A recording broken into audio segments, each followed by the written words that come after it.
আমার পবিত্র ভালোবাসার পক্ষ থেকে তোমাকে জানাই লাল কৃষ্ণচূড়া ফুলের শুভেচ্ছা। তোমাকে কি বলে সম্বোধন করব সেটা আমার জানা নেই। যাই হোক, কেমন আছো তুমি? আশা করি ভালো আছো, আর এমনি ভাবে ভালো থাকো সবসময়। সবেমাত্র ফুটন্ত গোলাপের মতো সুন্দর হোক তোমার জীবন। আমার একটাই প্রত্যাশা, তোমার জীবনটা পূর্ণ থাকুক সফলতা দিয়ে।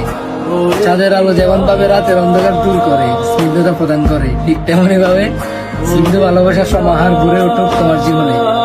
সত্যি কথা বলতে, আমি প্রথম দেখাতে ভালোবেসে ফেলেছি তোমাকে, কিন্তু তোমার সামনে দাঁড়িয়ে মনের কথাগুলো বলার সাহস হয়নি। তবে আজ থাকতে পারছি না বলে মনের কথাগুলো লিখতে বসলাম। তোমার কাছে আমার চিঠিটা পাওয়ার পর নিজেকে লুকিয়ে নিয়ে গভীর আগ্রহের সাথে সেটা পড়বে। সেই দৃশ্য কল্পনা করে তোমাকে লিখেছি। আমি জানি না তুমি আমার প্রস্তাবে রাজি হয়ে আমাকে ভালোবাসবে কিনা। জোর করে আমার তোমার কাছে কিছু চাওয়ার সাহস নেই। আমি বরং